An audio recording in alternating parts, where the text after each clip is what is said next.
Hi, this is Farzan Gadiali, your finance expert. Today at midday, we're really going to look at Budget 2022-23.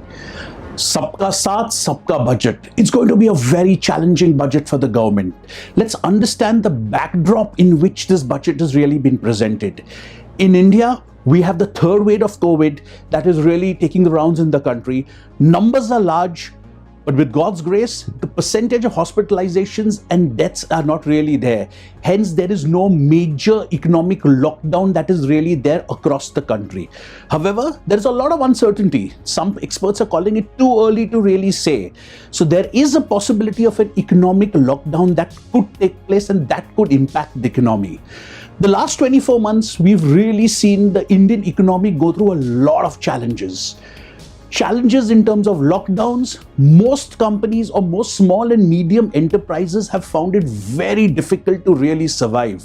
So in this kind of environment where survival is difficult, the government and the Reserve Bank have done a fantastic job. Across sectors, we've witnessed a V-shaped recovery, a recovery that can really be seen as far as the results of companies are really concerned. However, when we really look at the budget, we have to keep a couple of things in mind. In the first half of 2022, we have 5 state elections. In the next 24 months, we lead up to the general elections 2024. Hence, there will be an endeavor by the government to really please one and all. Please the industrialists, please the small and medium enterprise and the Aam Aadmi that is really there, and really maintain a very good line in terms of fiscal discipline that's there. That is a challenging task indeed. Keeping this in mind, the first thing that the government would want to do is really give more money to the Aam Aadmi. The common man on the street has not had the best of last 24 months due to hospitalization, medical problems, uncertainty in the economy. So what will the government really try to do is please the Aam Aadmi by really rationalizing income tax. Please remember, in India, only 1% of the population really pays income tax, so it is a very challenging task. 5.8 crores income tax assessees were really there as far as the last survey is really concerned. So it is a very few people paying tax for a large number of people that really are there and supporting a large number. Infrastructure, health infrastructure. The first thing that the government would try to do is rationalize the tax slabs. When we really talk about rationalizing the tax slabs, today, the tax slabs that starts at about 2.5 lakh rupees, that could be revised to 3.5 lakh rupees, thereby giving more money to the people that in hand that is really there. Second, and the most important thing, India is the land of savings, where a lot of people save a lot of money. Additional tax incentive in terms of 80C, where it investments under insurance, public provident fund and such long-term instruments could see a move up from 1.5 lakhs the present to about 2.5 lakhs, thereby really encouraging people to save more. In the last 24 months, we've really seen, health is wealth. Hence, there has been a massive move in terms of taking health insurance.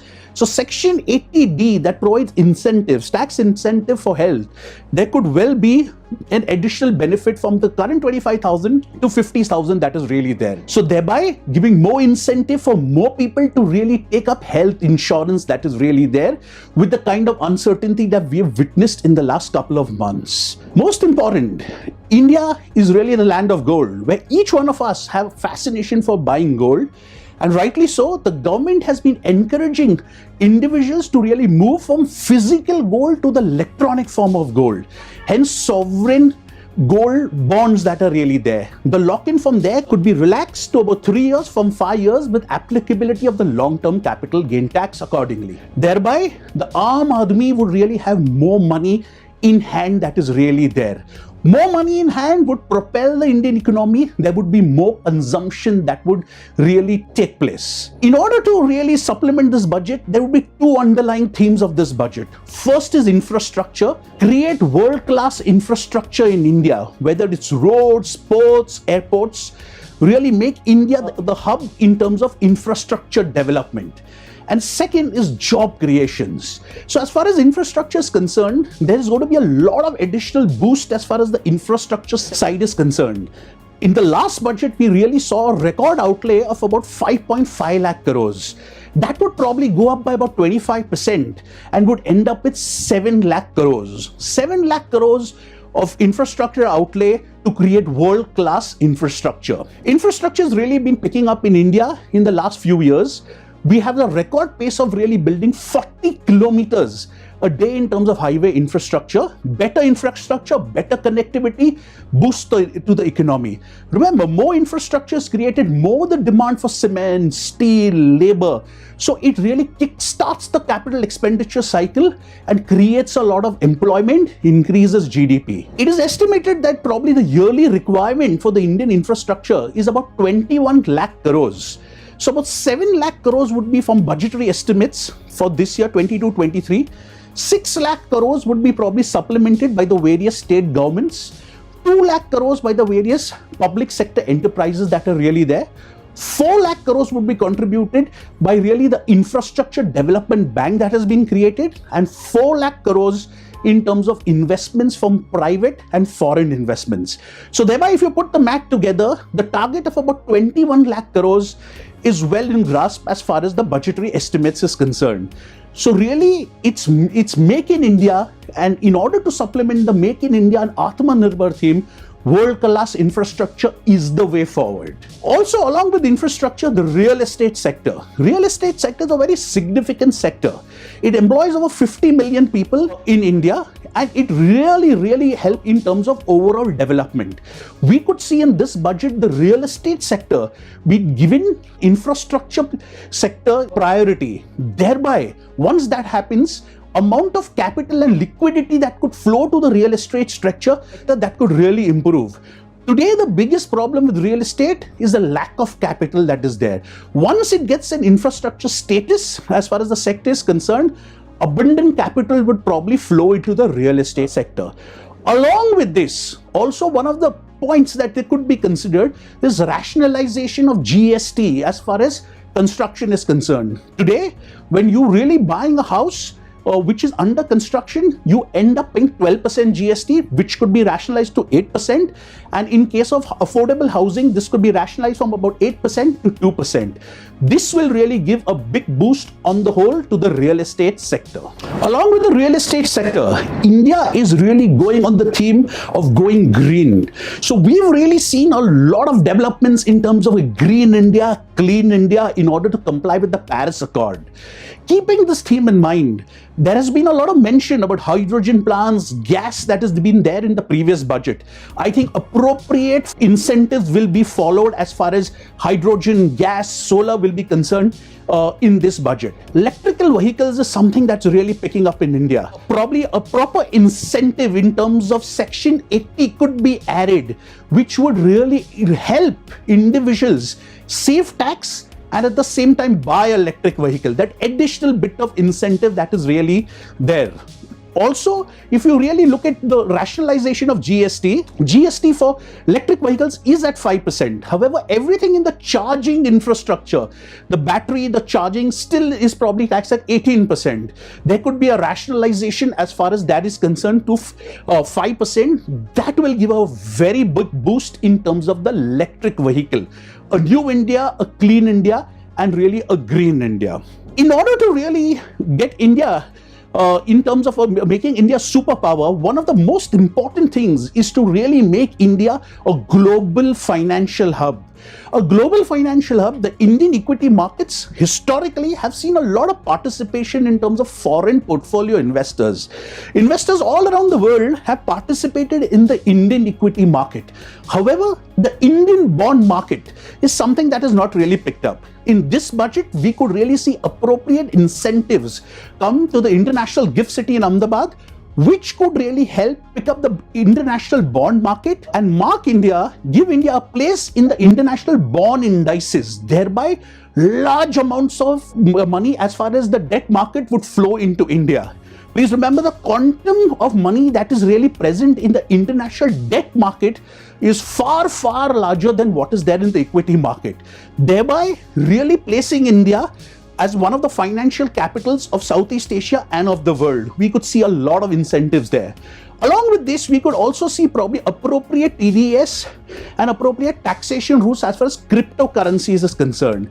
Though cryptocurrencies will be taken up in a separate bill, but appropriate taxation related issues could be taken up as far as this budget is concerned. As India has been recognized as the startup capital of the world, there have been large number of unicorns. Unicorns are companies with $1 billion worth of valuation. We've really seen foreign investors putting large amounts of money as far as the Indian startups ecosystem is concerned.